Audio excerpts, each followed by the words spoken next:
Hello friends. तो हम बात करेंगे अपना मेफेनेमिक एसिड के बारे में। ठीक है। जनरली यूज़ होती है अपना मेंस्ट्रुअल पेन में, क्रैम्प्स वगैरह हो जाते हैं जो गर्ल्स को या वुमेंस को, तो उसमें ये यूज़ होती है। ठीक है। अपना मेफेनेमिक एसिड के कुछ ब्रांड नेम है पॉपुलर, जो मैं आपको बता, सबसे पॉपुलर अपना मेप्टाल स्पास। ठीक है। उसके बाद आता है अपना मेफिकाइंड स्पास भी आता है, एक स्पासमोनिल प्लस भी आता है, और अपना एक स्पास टोन करके आता है, लिफोर्ड का आता है वो। ठीक है। तो ये किस क्लास की मेडिसिन है? ये अपना NSAID मेडिसिन है, non steroidal anti inflammatory drug है ये। ठीक है।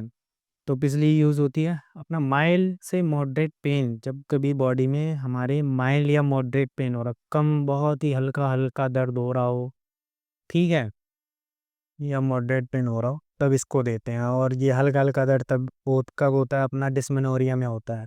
डिस्मेनोरिया मतलब मेंस्ट्रुअल पेन जब होता है, जो पीरियड्स के टाइम जो दर्द होता है वुमेन्स को, हेडेक में और मसल पेन में भी यूज़ होती है। अगर माइल्ड पेन है, बहुत ही हल्का हल्का दर्द है, तब इसको अपना उसने हम देते हैं। ठीक है।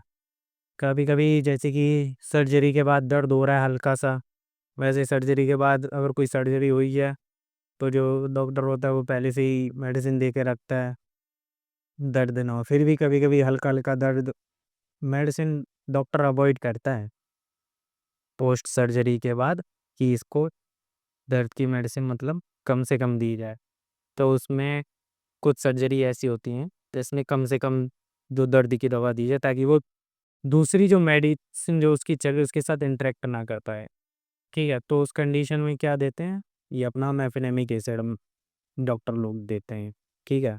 अब हम लोग तो बैठते हैं भैया अपना फार्मेसी पे, केमिस्ट पे। ठीक है। तो सर्जरी की बात नहीं करेंगे। दूसरा अपना ये इन्फ्लेमेशन वगैरह, फीवर वगैरह उसको भी वो कम करती है ये मेडिसिन। ठीक है।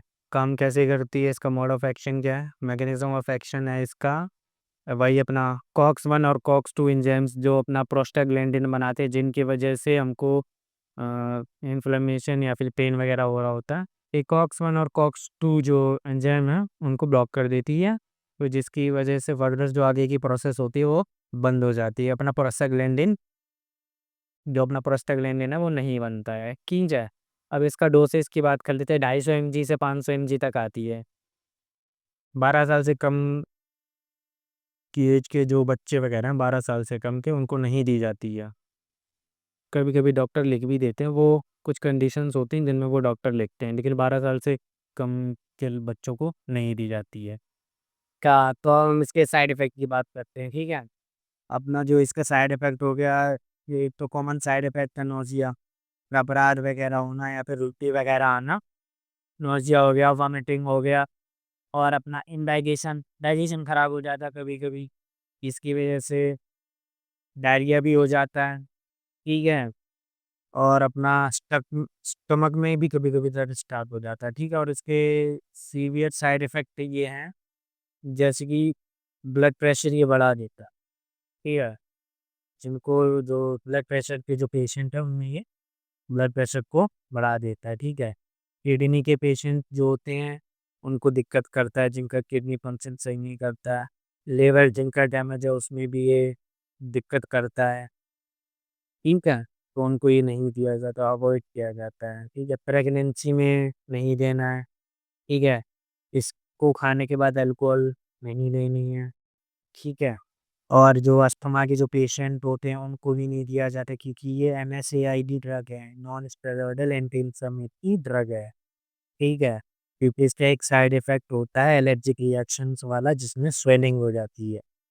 ठीक है। अगर कोई एस्थमेटिक पेशेंट हो तो उसके अगर लंग्स वगैरह में या फिर ये वगैरह में स्वेलिंग हो गई तो उसको बहुत ज़्यादा दिक्कत हो जाएगी। ठीक है। तो आज के लिए बस इतना ही। ये कुछ पॉइंट्स मैंने रखे थे लिख के बताने के लिए। ठीक है। अगर इसमें कुछ छूट रहा हो तो आप कमेंट बॉक्स में ज़रूर बताएं, लाइक करें, शेयर करें, और सब्सक्राइब भी कर दीजिए। Thank you guys.